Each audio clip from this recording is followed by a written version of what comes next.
my friend. I am Willie Diefenbach-Jones from Houston, and thank you so much for joining me. It's great to have you today. Hey, do you have that big why? Or maybe you've met people that have that big why of what they want to do. They want to feed all the children of Africa, or they want to retire their spouse, and they talk about it and talk about it and talk about it, and everybody's like, yay, yay, that's great. But they never take action. They're stuck. Or maybe you're that person that you're trying to figure out what is your why, that why that makes you cry. And you can work on that and think about, who do I want to become? What does it look like? Now remember, you can't make everybody happy, so don't even try. But I'm going to share today 5 steps to make your why come to pass and get into action. You don't want to be that person that for 9 years or 10 years have talked about your why and never done a darn thing. So here we go. Step number 1. Break it into small steps.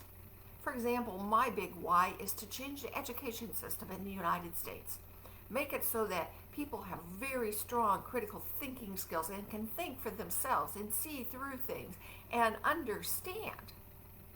But you got to break it into small steps. I can't go out into the world and change the whole world right now. I need to start small. So what do I need? What are the costs? How did I get started? I got started. I am working my chamber. The local chamber that I'm in has an education committee, and I'm involved with inner city schools.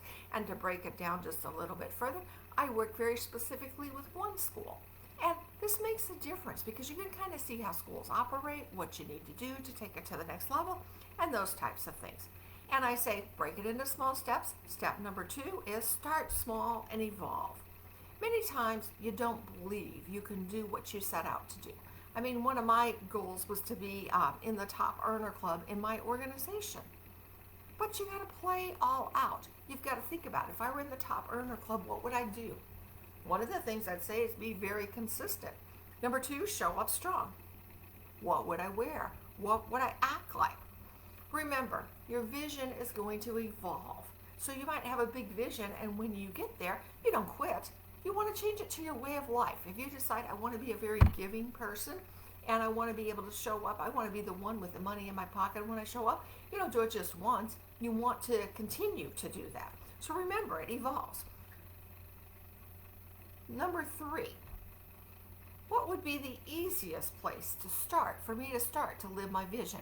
Would it be easy for me to coach? Would it be easy for me to go into sales? What else could I do? Marketing, selling stuff around the house. I have a friend, she's really good at that. She takes pictures, posts it on Facebook, and sells it. I'm just like, man, she's amazing. And she gets money for things. I'm like, oh my gosh, who would buy that? And she gets $5-10. And you say, well, what's $5-10? Well, when you do that over and over and over again, it's pretty powerful. If you're looking for a product, find something you're passionate about. Get into action. You know, you don't want to be that college girl that decides you're going to make pizza in your dorm room. But what you don't do is tell anybody. When people walk by eating sandwiches or whatever, you don't talk about it. Well, how do they even know? It's the same with you in sales. You got to get out there and take action.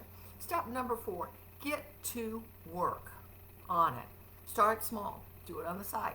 Do it on your lunch hour. Do it after work. I'm not saying just quit your big day job and go do it, because you need to get started and do some things and get into action. Build a plan and work it. Be it work on your lunch hour or work Saturday morning or whatever works. But you don't want to be that person that says, well, when my kids grow up, because think about what you're saying to your kids. It's not what you want to do. And step number 5, vision may change. Realize that what you start out to do, it may change. It may become bigger. And maybe you decide that isn't what you want to do, but that's okay. And you may say today, where are you going with this? I have a better way. And there is a better way. And if there's something that you'd be interested in learning a little bit more, send me a private Facebook message. Now let me tell you, there's no cost to it today. You can join for free. And how cool is that? So just private message me and we'll go from there. Hey, have an amazing day. Bye for now.